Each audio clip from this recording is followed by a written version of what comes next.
Obrigada, Senhor.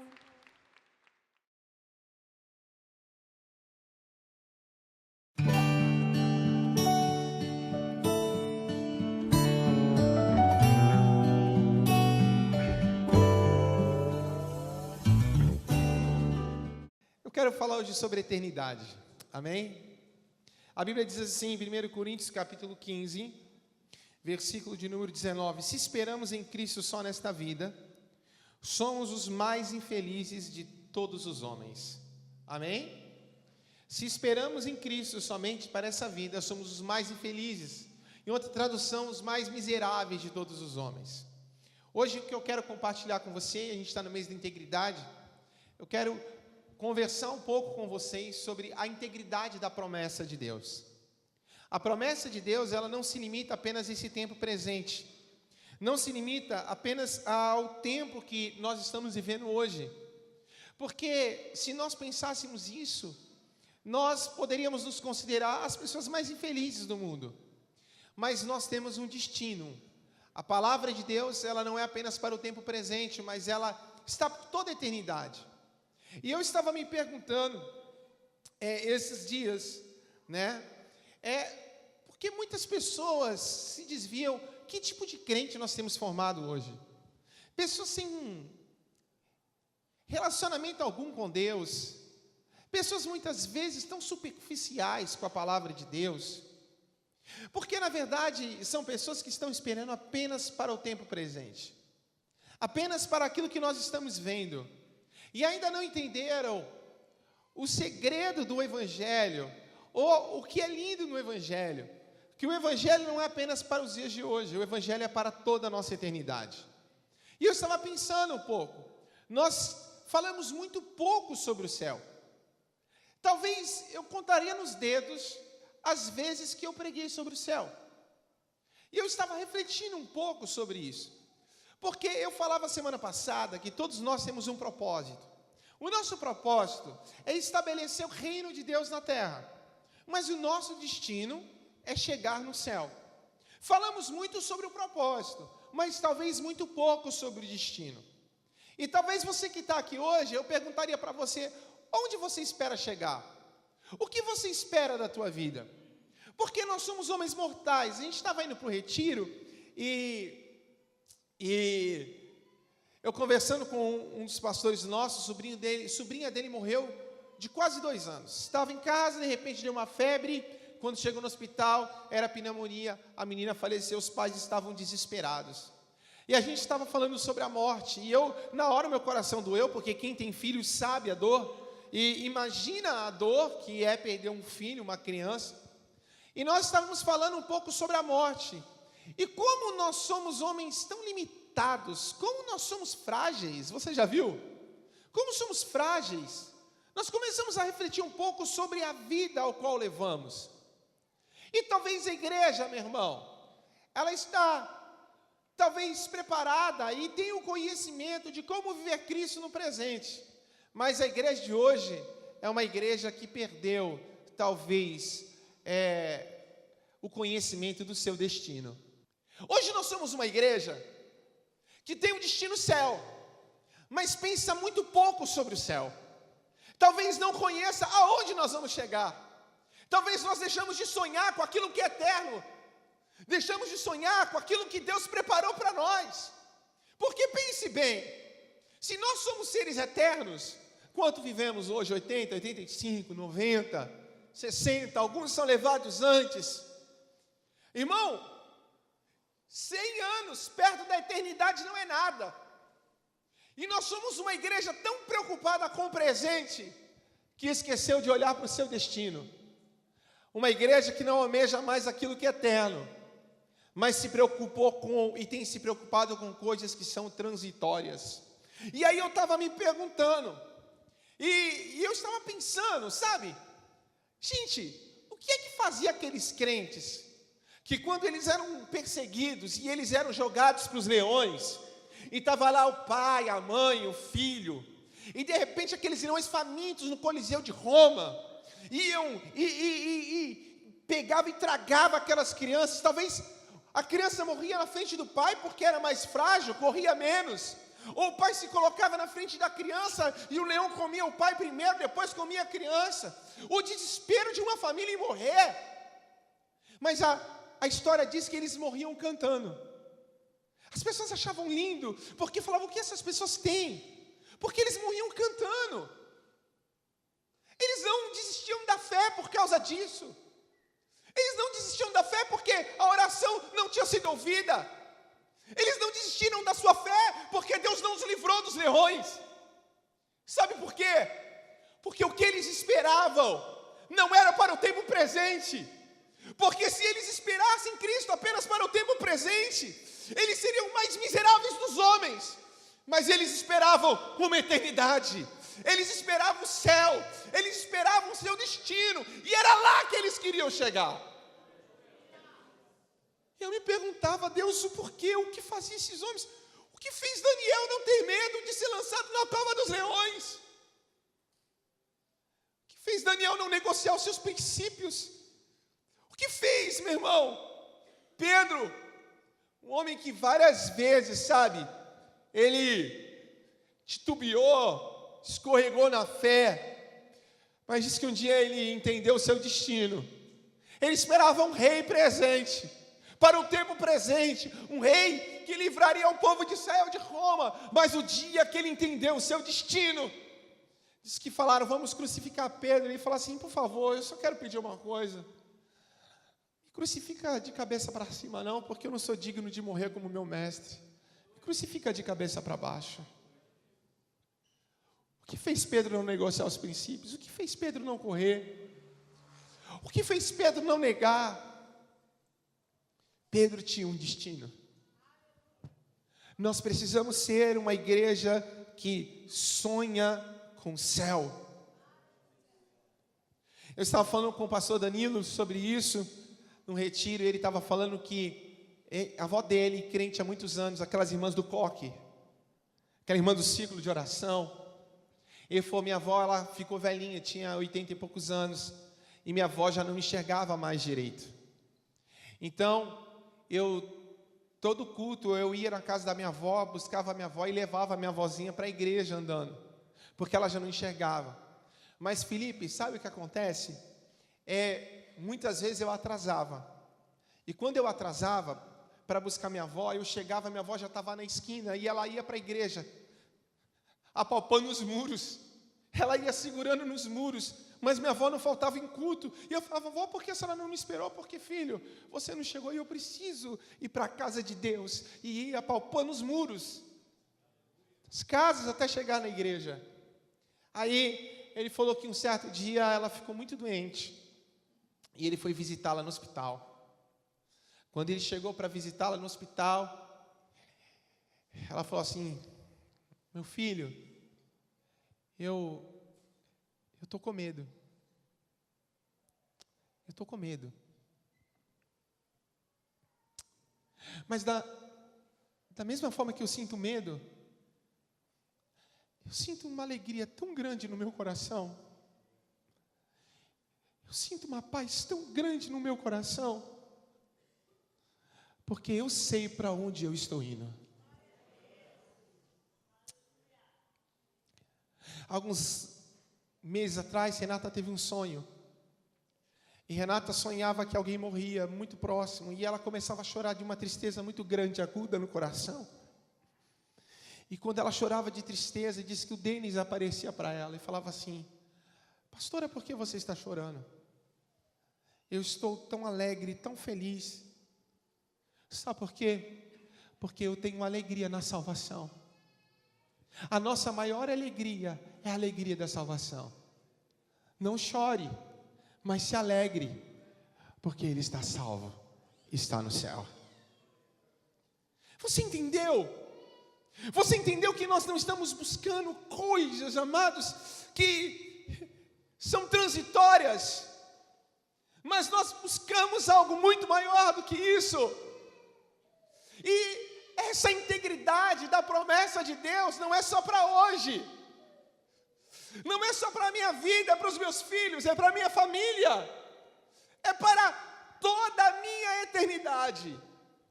Mas só vive essa integridade da promessa de Deus aqueles que se preocupam com a eternidade. E nós muitas vezes nós vivemos e andamos como se nós esquecemos que nós somos mortais, que um dia a morte chega para todo mundo. Você já parou e pensou? Muitas pessoas não gostam de ir no velório, mas a Bíblia diz que é melhor ir na casa de luto do que em uma festa, porque nos faz refletir sobre a vida. Você que é jovem, que pensa, olha, eu tenho vigor, eu tenho ânimo, não vou morrer agora. Atenção, a morte não avisa quando chega para alguém. Simplesmente ela chega. Eu não preciso estar doente para morrer. Eu simplesmente posso morrer. Porque todos nós vamos morrer. Nós nascemos. E a única certeza que nós temos na vida quando nascemos, não é se vamos ficar ricos ou não, se vamos casar ou não, ter um bom emprego ou não, estudar numa boa escola ou não. A única certeza que nós podemos ter na vida é que nós vamos morrer. E que todos nós vamos seguir o caminho de todos os homens. O que diz a Bíblia? Então eu tenho que começar a me preocupar com a eternidade. 2 Coríntios, capítulo de número 4, versículo de número 18. Diz assim: portanto nós não atentamos nas coisas que se veem, mas nas que não se veem, porque as que se veem são temporais, e as que não se veem são eternas. Em outra tradução, aquilo que eu vejo é transitório, o que eu não vejo é eterno. Olhe para o lado, olhe para essa igreja, tudo que está aqui é transitório, tudo que está aqui é temporal. O tempo passa, o nosso corpo é deteriorado a cada dia. Um dia nós não vamos ter o mesmo vigor, um dia nós não vamos ter a mesma força. Então nós devemos nos preocupar muito mais com a eternidade do que com aquilo que é presente. Alguns dias atrás eu fui para a Praia Grande com a Renata, e eu estou passando em frente ao cemitério da Praia Grande, fazia tempo que ela não ia lá. Quem conhece, estou passando ali naquela marginal, e ele é todo gramado na frente, um muro, um portão grandão. Renata está passando ali comigo, em frente ao cemitério, ela fala: nossa, que condomínio fechado e bonito que fizeram aqui. Eu falei: amor, esse condomínio é o condomínio que a maioria das pessoas passa a eternidade. Todo mundo um dia chega lá. Existe um condomínio fechado te esperando.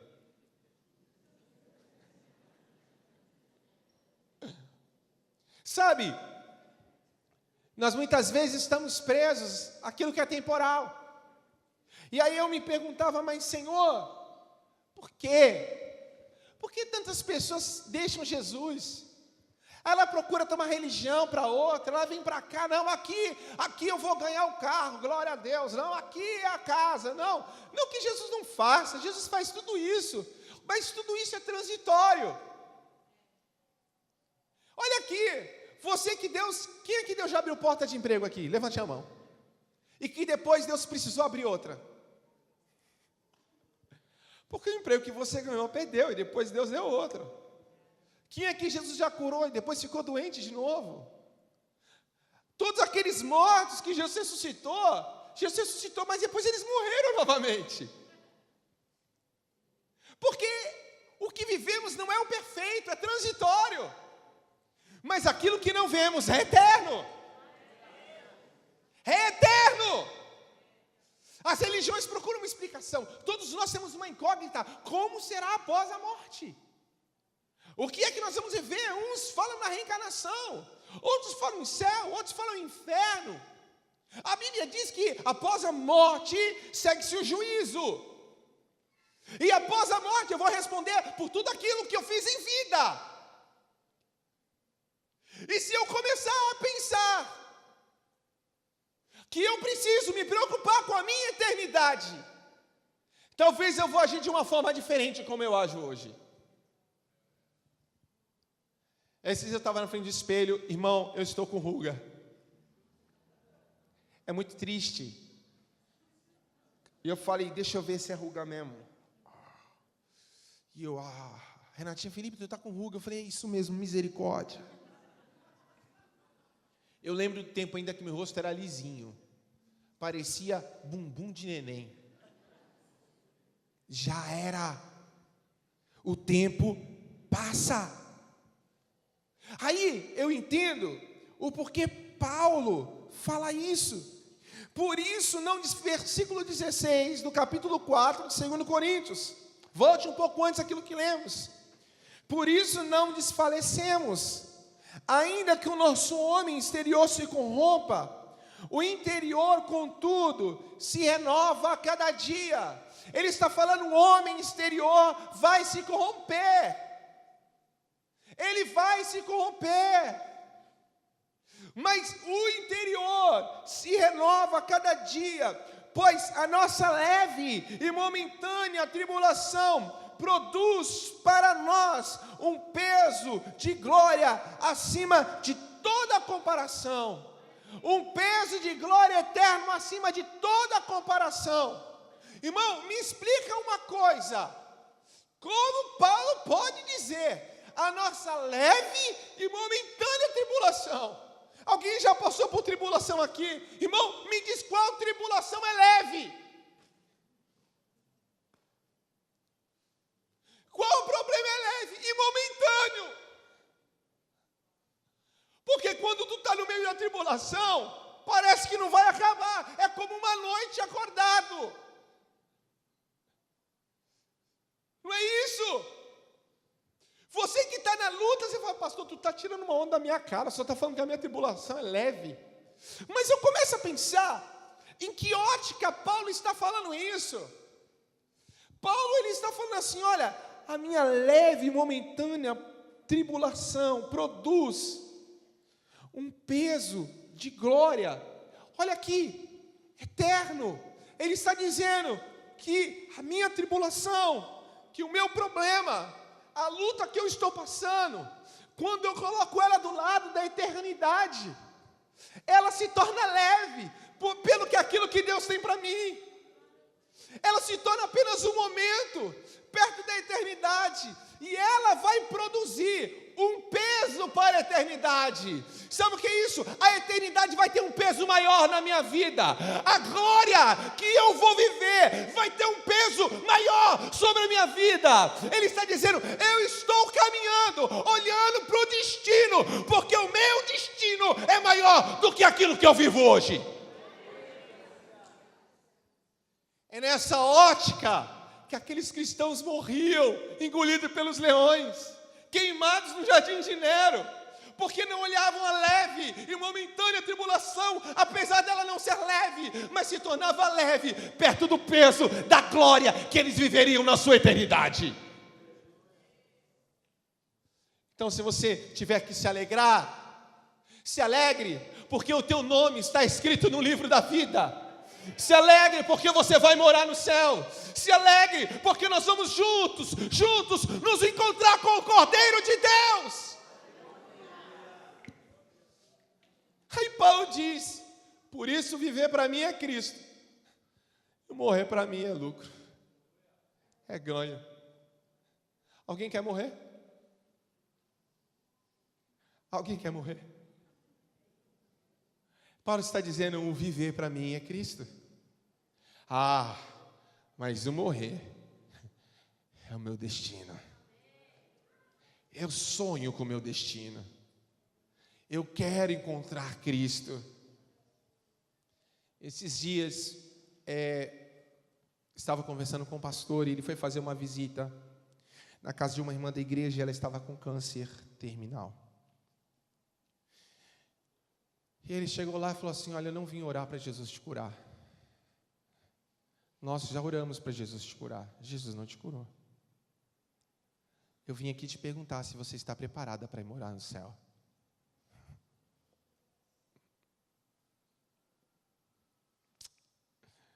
Eu queria te perguntar, você está preparado para morar no céu? Aquela irmã olhou para o pastor e falou assim, pastor, eu aguardo ansiosamente pelo céu. Tem uma hora que os filhos se cansam de viver no mundo e desejam voltar para casa. Nós não somos desse mundo. Nós somos do céu. Um novo nascimento. O mundo não nos atrai mais. O mundo não nos dá mais prazer. Mas o prazer que temos é de nos encontrar com o nosso Senhor na glória. Essa igreja, o mundo não pode parar. Essa igreja, as tribulações não podem parar. O não pode parar. Ele falava: Felipe, eu precisava falar isso. As pessoas falam muito pouco do céu. As pessoas deixaram de sonhar com o céu. As pessoas deixaram de pensar no céu. Deixaram de pensar em Cristo. E simplesmente, Cristo é o meio para que eu conquiste as coisas transitórias. E de repente, quando nós nos olhamos mediante a palavra, e achamos que estamos tão ricos e poderosos, nós não passamos de homens miseráveis. Porque só esperamos Cristo para o tempo presente. Esquecemos de um Deus que é eterno. Temos que deixar de agir como pessoas miseráveis e pobres, começar a pensar como Deus pensa. Mas, irmão, essa promessa, ela é íntegra. Essa promessa, a integridade dessa promessa para nós, ela é também para os que tiveram as suas vestes lavadas no sangue do Cordeiro. Apocalipse 22. Abra a Bíblia comigo. Versículo 14. Bem-aventurado aqueles que lavam as suas vestes no sangue do Cordeiro, para que tenham direito à árvore da vida e possam entrar na cidade pelas portas. Como eu queria que o evangelho fosse uma reunião de pessoas boazinhas, pessoas boas. Como eu queria. Mas o evangelho não é uma reunião de pessoas boas. O evangelho é uma reunião de pessoas que lavaram as suas vestes no sangue do Cordeiro. Um dia eu falava aqui na igreja, as mulheres quando vão lavar roupa da sujeira, principalmente quando tem criança, é vernish que usa, não é? Para tirar manchas, não é isso? Imagina, a gente vem do mundo cheio de marcas.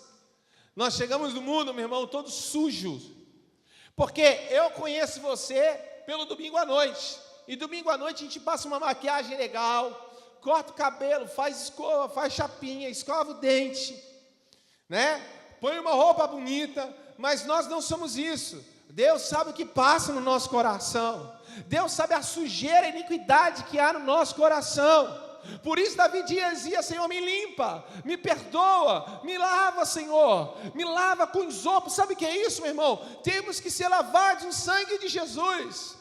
E muitas vezes nós estamos carregando marcas e sujeiras da nossa vida. Outros não se acham merecedores do céu, outros não se acham merecedores de Cristo. Mas deixa eu te falar, ele diz assim: vinde a mim. Ele está dizendo de braço em braço, Jesus falando, ele diz assim: vinde a mim, todos que estão cansados e oprimidos, e eu vos aliviarei. Sabe, ele está dizendo: olha, venha para mim, você que está cansado de pecar, você que está cansado de viver aprisionado pelo pecado, venha, porque eu tenho alívio para você. E de repente nós corremos para Cristo, irmão, e quando nós corremos para Cristo, nós nos lavamos no sangue do Cordeiro, que é o produto mais poderoso que existe para tirar manchas, para limpar do pecado, para livrar o homem, meu irmão, daquilo que não presta, sabe? Ele nos purifica. A Bíblia diz que Ele deixa as nossas vestes brancas como a neve.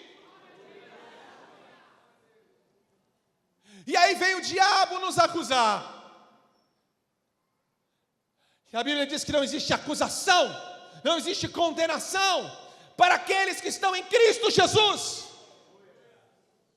Mas eu era, mas não sou mais, porque minhas vestes foram lavadas. Manda um homem com problemas com drogas para casa de recuperação. poucos se recuperam. Médicos tratam a depressão e muitas vezes as pessoas não se recuperam.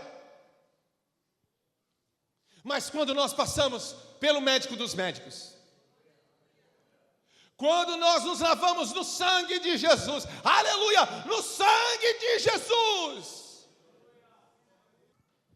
Quem tem uma experiência com o sangue de Jesus, a sua vida é transformada. Sabe quem entra no céu? Quem se lavou no sangue. Nós não podemos nos justificar, mas é pela graça de Deus.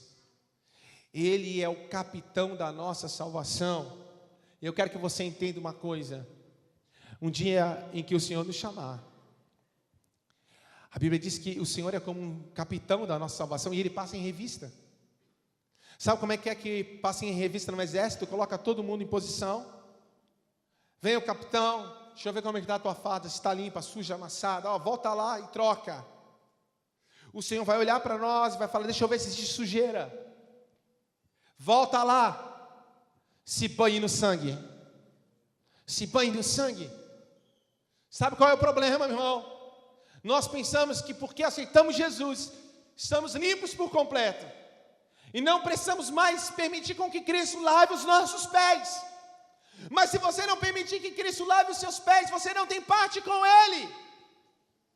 Você não pode ser seu discípulo. O céu é para aqueles que se banham no sangue de Jesus. Que hoje nós não damos mais valor para o sangue de Jesus. E sem o sangue, ninguém vai para o céu. Sem ser purificado, ninguém vai para o céu. Você pode aqui ser abençoado, ganhar uma casa legal, um carro legal, dinheiro, irmão. Mas se não for pelo sangue, no céu você não chega. Não passou de um miserável pobre. Mas vive a integridade da promessa de Deus também aqueles que desejam o noivo. Porque, preste atenção, evangelho é relacionamento, e eu sou noiva de Cristo, a igreja é noiva. Pô, fica meio estranho, né? O cara fala assim, você é noiva, viu, Adriano? Tu é noiva. Viu, Nino? Noiva, viu? Noiva. Mas a igreja é noiva de Cristo. E a noiva precisa ardentemente desejar o noivo. Sabe, eu lembro quando eu comecei a namorar a Renata. Débora falava, Renata não dorme nem à noite pensando em você, Felipe. O que acontece? O amor é uma relação recíproca. Eu lembro que eu deixava a Renata 2 horas da manhã na casa dela, chegava em casa, ainda ficava no telefone com ela. A madrugada toda, minha sogra gritando de lá e minha mãe gritando daqui. Vai dormir! Vai dormir! E aí, não, é tchutchuca, desliga você primeiro. Não, você. Mas quando a gente ama, nós queremos estar perto. Irmão, nada o que nós vivemos aqui se compara com aquilo que Deus tem para nós no céu. Imagine, eu vou casar com o dono da Seara. Renata disse que eu a enganei. E quando ela casou, ela herdou tudo que eu tinha, todas as minhas dívidas. Sabe, o cara paga de gasto, mas, cara, ela herdou meu especial. Olha que coisa tremenda. Mas Deus não. Deus é dono de tudo. Eu estava falando semana passada aqui que Ele é o dono da Seara. Eu caso com o dono da Seara. O dono da Seara é meu. O dono do mundo é meu. O dono de tudo que existe aqui, Ele é meu, irmão. E eu sou dele. Ser um com Deus. Você vai ver o que é o céu. Está em Apocalipse capítulo 21. Lá não vai haver pranto. Lá não vai haver choro. As ruas são de ouro, os muros são de jaspe. Olha que coisa tremenda. Toda a riqueza que a gente pensa aqui na terra, lá nós vamos pisar. Lá não vai ter morte. Lá não vai ter doença. Olha que eu vou encontrar a plenitude ao qual eu busco hoje. Você já veio num culto e o culto é abençoado demais? Irmão, a gente estava no retiro de homens e a gente ia orando tal, cada dia foi uma ministração, algo diferente. Mas assim, tu estava no culto, não dava vontade de sair. Acabava e a gente ficava lá.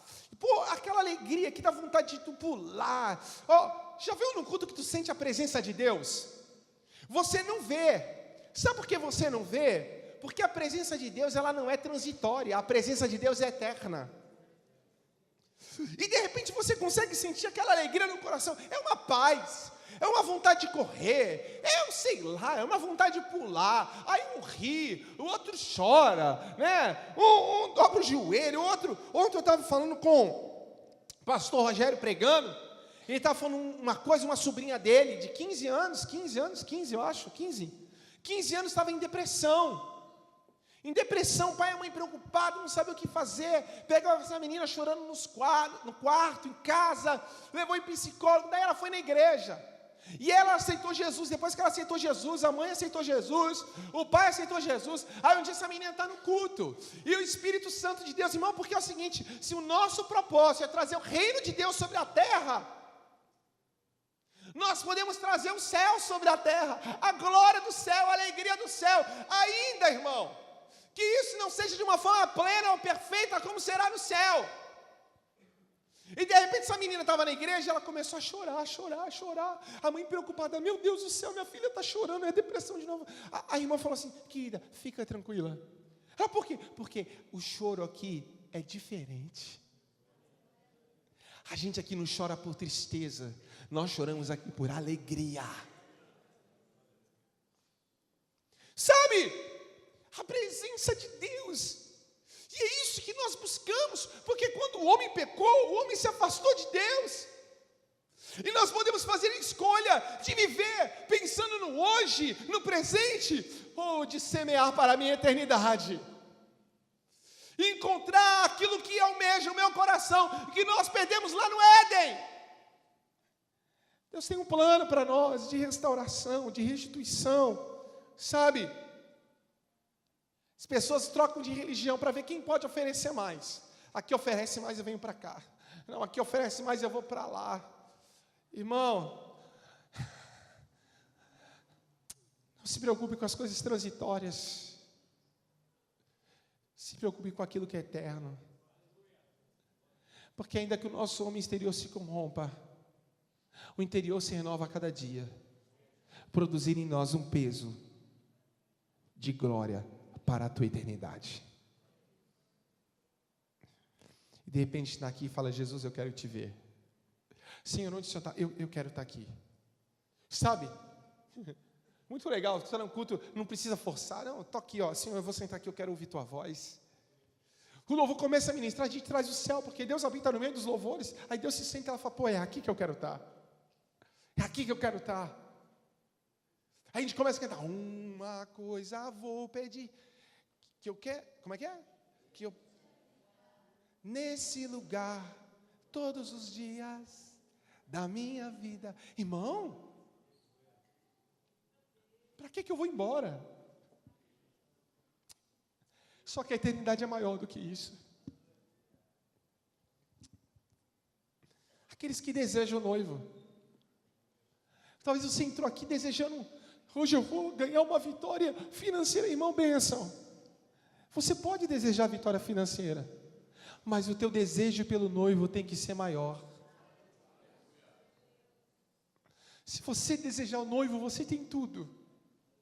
Se você não desejar o noivo, você está usando o noivo. Relação com Deus não é para nós usarmos Deus, é para nós sermos um com Deus. Sabe como é que o cara faz? Ele conhece uma menina e quer usar, vai lá, aproveita dela e depois manda embora, não é assim? Usa e manda embora. Relacionamento com Deus não é assim. Deus não usa e não manda embora. Deus quer você por toda a eternidade. É para sempre. É para sempre. Meu irmão, tão pouco tempo nós temos para viver essa vida, mas Deus preparou para nós uma vida eterna. Quando a Bíblia fala inferno, Você já viveu uma vida sem Deus? Que inferno. Eu vejo as pessoas chegam na igreja aqui, irmão, como um homem pode chegar nesse ponto? É como o filho pródigo, que comia, querendo comer bolota de porco. Como a gente pode chegar nesse nível, sabe? A gente vê famílias que casaram para ser felizes, agora vivem em pé de guerra, os filhos se perdendo. Eu falo, Deus, como é a vida do homem sem ti? Olha, como é difícil viver sem Deus. Imagine viver a eternidade sem Deus. E quando fala inferno é morte eterna. Porque o cara que está longe de Deus morreu. Está morto e não sabe. O inferno, o lugar onde o fogo não apaga, o bicho não morre. Aí de repente Deus tem um propósito com a gente. E nos ama. E a Bíblia diz assim, porque Deus amou o mundo. E esse é o versículo chave da Bíblia, irmão. Tem muitos versículos lindos na Bíblia, mas esse é o texto áureo da palavra de Deus. Porque Deus amou o mundo. Quem é o mundo? Sou eu. É o Betinho, é o Borges, é a Fiamma, é uma Cliche, é o Antônio, a pastora Marisete, o pastor Misael, a Tati, a Cris, o Alex, porque Deus amou o Sérgio, porque Deus amou o Kézio, porque Deus amou o Lino, porque Deus amou o Renato, porque Deus amou a Renata, o Marcos Pinheiro, o Teixeira, o Damião, a Cris, o Léo. Porque Deus amou a Marilu, o Bruno Arão. Porque Deus amou a Kelly. O Fernando, porque Deus amou. Porque Deus amou o Jaiminho. Porque Deus amou a Rose. O Fernando, Deus amou o Anderson, a Grazi, porque Deus amou o mundo de tal maneira para que todo aquele que nele crê não pereça, mas tenha